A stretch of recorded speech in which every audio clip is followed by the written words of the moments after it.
Let me tell you something most people never want to hear when they failed this moment right now. This pain you're feeling, this disappointment, this doubt, this voice in your head telling you you're not enough. This is not the end of your story. This is the moment that decides who you become next, because failure doesn't break you. What breaks people is the meaning they give to failure. I've seen it again and again. Two people fall.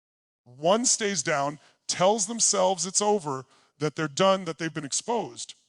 The other gets up stronger, wiser, more driven than ever before. Same failure. Completely different outcome. The difference is not talent. It's not luck. It's not intelligence. It's the meaning they attach to what just happened. Failure is not a sign you should quit. Failure is feedback. It's life saying, that way didn't work. Try a new approach. But most people don't hear that message. They hear rejection. They hear judgment. They hear a verdict on who they are. And the moment you confuse a result with your identity, you give your power away. You are not your last mistake. You are not your worst decision. You are not the thing that didn't work. You are the force that gets to decide what happens next. Think about this for a moment. Every human being you admire, every leader, every champion, every person who achieved something extraordinary, they didn't avoid failure. They mastered recovery. They trained themselves to get back up faster, stronger, and more focused each time they fell. The problem is, when you fail, your body goes into shutdown mode, your shoulders drop, your breathing gets shallow, your energy collapses, and your mind starts running old stories. I knew this would happen. I'm not cut out for this. Why even try again? If you don't interrupt that pattern, it becomes your prison. So the first step to getting back up stronger is this: change your state. Not tomorrow, not after you feel better.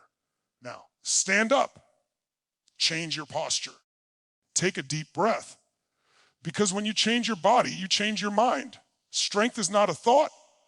Strength is a physiological decision. Once you shift your state, you ask a better question. Not, why did this happen to me? That question will destroy you. Ask, what is this trying to teach me? Ask, how can this make me stronger? Ask, what skill do I need to develop so this never beats me again? The quality of your life is the quality of the questions you ask in moments like this. Failure is painful, yes, but pain is not the enemy. Pain is the signal. It's telling you something matters. It's telling you you're alive, that you're growing, that you're stretching beyond who you used to be. Comfort never built anything extraordinary. Growth always demands discomfort. Here's what most people miss. When you fall, you don't get back up as the same person. If you do it right, you get back up with more clarity. You see what doesn't matter anymore. You see where you were pretending. You see where you were playing small. Failure strips away illusions and leaves you with truth if you're brave enough to look at it. But courage isn't the absence of fear. Courage is action in the presence of fear. Getting back up stronger doesn't mean you feel confident. It means you move anyway. It means you take the next step even while your hands are shaking. Momentum doesn't come from feeling ready. It comes from moving while you're scared. You don't need to rebuild everything at once. You don't need to prove anything to anyone. You just need to take ownership, radical ownership. No blaming, no excuses, not beating yourself up. That's just another form of ego. Ownership says, this happened, it's mine, and I decide what it means. And when you decide it means growth, everything changes. Your focus sharpens, your standards rise. You stop negotiating with your excuses. You stop waiting for permission. You realize something powerful, the worst has already happened, and you're still standing. That's strength. Failure humbles you, but it also grounds you. It reconnects you to what truly drives you. Not approval, not applause, but purpose. The people who rise the strongest are the ones who remember why they started when it hurts the most. So let me ask you, what is this failure demanding from you? More discipline? More courage? More patience? More honesty? This moment is shaping you whether you like it or not. The only question is, are you shaping it back? You don't rise by pretending it didn't hurt. You rise by using the pain as fuel. You rise by refusing to let a single lesson go to waste. You rise by deciding that this chapter will not define you, it will refine you. And one day, you'll look back at this moment and realize it wasn't the fall that changed your life. It was the decision you made when you were on the ground. The decision to get back up. The decision to grow. The decision to become stronger than you were before. That's how failure becomes power. That's how setbacks become comebacks. And that's how you rise, not just again, but stronger than ever. Failure is feedback, not a final verdict on who you are. But most people don't experience it that way. They experience it as a judgment, as proof that they're not good enough, smart enough, strong enough, or worthy enough. And the moment you make that mistake, the moment you confuse an outcome with your identity, you hand your power away. Because results are temporary, but identity feels permanent. Failure is an event. It is not a definition. Think about how quickly the mind turns one moment into a lifelong story. One business fails, and suddenly the story becomes, I'm not cut out for this. One relationship ends, and the story becomes, I'm not lovable. One opportunity slips away, and the story becomes, I always mess things up. That story feels real, but it's not truth. It's interpretation. And interpretation is something you can change the instant you decide to see failure for what it really is: information. Life doesn't punish you with failure. Life trains you with feedback. Every result you get is simply showing you what works and what doesn't. Touch a hot stove and you don't call yourself stupid for life, you learn. You adapt.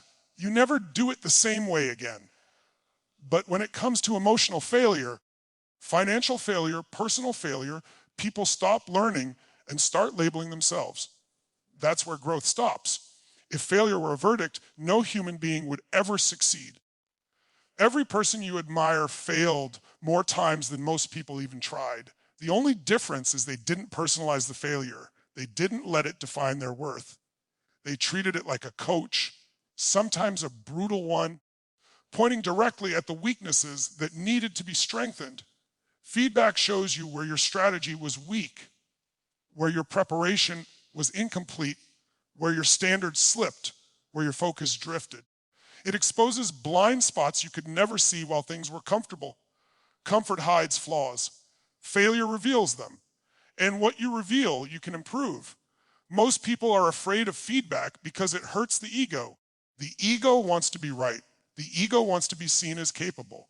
The ego wants to avoid discomfort. But growth demands the opposite. Growth demands honesty. It demands the willingness to say, this didn't work, and I'm willing to change. The moment you stop defending yourself against failure, it stops controlling you. Feedback also forces clarity. When something collapses, the noise disappears.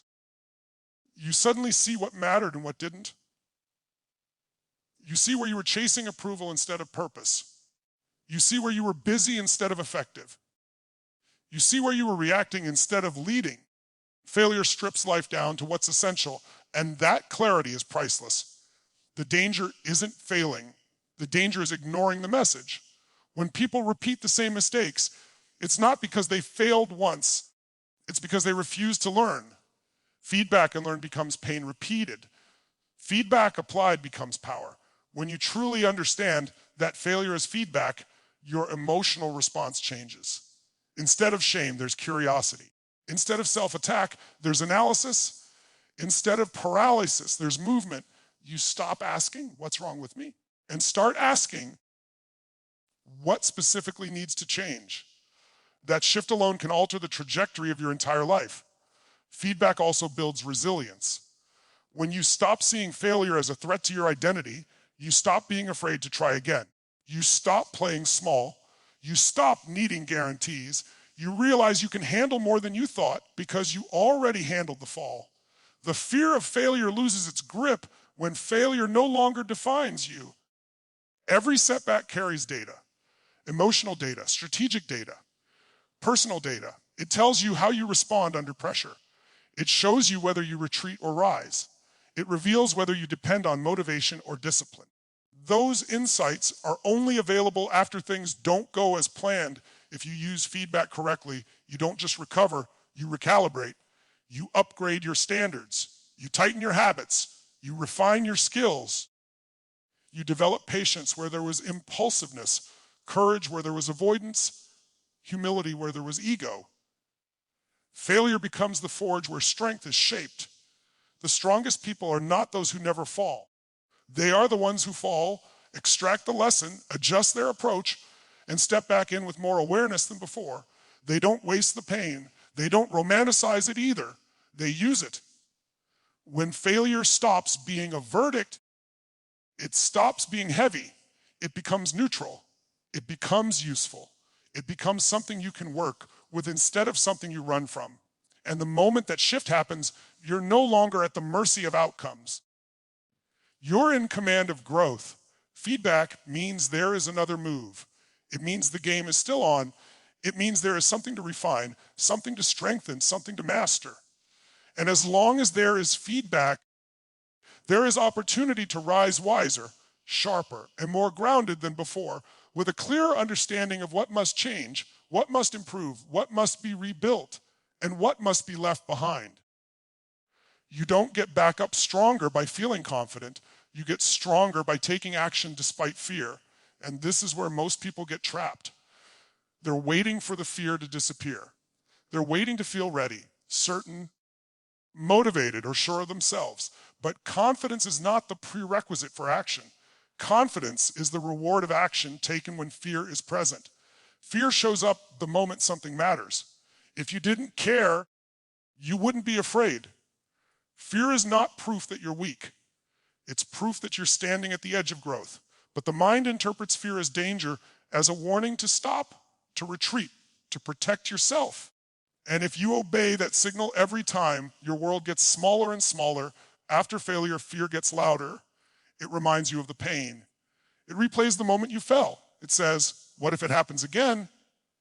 And the brain, designed to protect you, would rather keep you safe than see you succeed. So it convinces you to wait, to hesitate, to delay, to call it patience or planning or timing. But most of the time, it's just avoidance wearing a reasonable disguise. Strength is built when you move anyway, when your voice shakes and you speak, when your hands tremble and you act, when your heart races and you take the step regardless. Courage is not the absence of fear. Courage is refusing to let fear make decisions for you. Think about the moments in your life when you grew the most. Not when things were easy, not when you felt unstoppable. It was when you were unsure, when you doubted yourself, when you felt exposed and you moved anyway. Those moments changed your identity, not because the outcome was perfect, but because you proved something to yourself. That fear doesn't control you. After failure, taking action feels heavier. The stakes feel higher. The risk feels more personal. But here's the truth: waiting for confidence only strengthens fear. Fear grows in stillness. It feeds on imagination. The longer you wait, the more powerful it feels. Action is what shrinks fear. Action turns the unknown into something tangible, something manageable. You don't need massive action.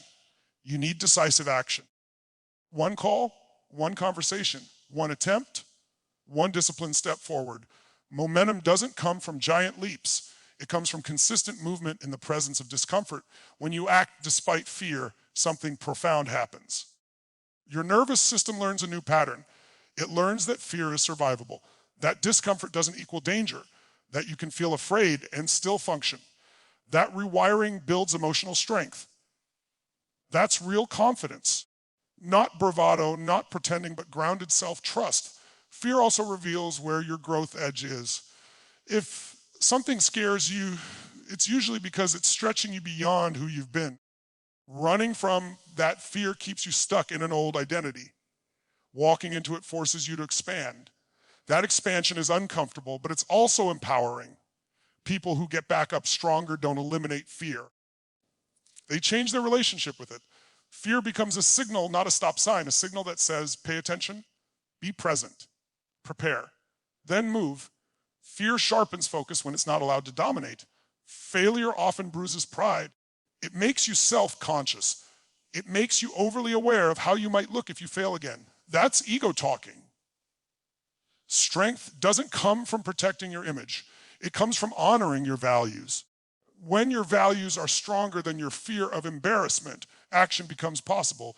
There is no clean restart after failure. There is no moment where everything feels aligned again. There is only the choice to move forward imperfectly. And imperfect action beats perfect intention every single time. Every time you act despite fear, you build evidence. Evidence that you can handle pressure. Evidence that you can recover. Evidence that you are not fragile. That evidence becomes confidence over time. Confidence is not a feeling you wait for. It's a muscle you train. Avoidance teaches the opposite lesson. It teaches your nervous system that fear is dangerous, that discomfort should be escaped, that safety matters more than growth. Over time, that creates anxiety, hesitation, and regret.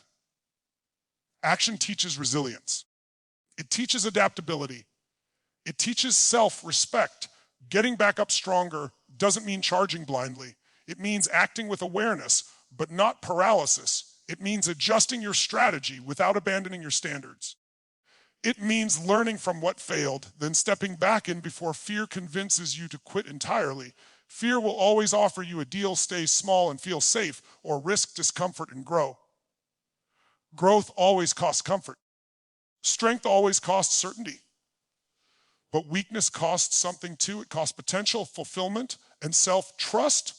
When you take action despite fear, you reclaim authority over your life. You stop waiting for permission. You stop negotiating with excuses. You stop letting past failure dictate future behavior. You decide that your direction matters more than your doubts. Fear doesn't disappear when you succeed. It just changes shape. But each time you move through it, you become more capable of handling it. You become calmer in chaos, clearer under pressure, more grounded when things are uncertain. Getting back up stronger is not about feeling powerful. It's about choosing responsibility over comfort, movement over stagnation, growth over safety. And every step taken in fear rewrites who you believe you are, replacing hesitation with trust, doubt with evidence, and failure with forward motion driven by action taken when confidence was nowhere to be found.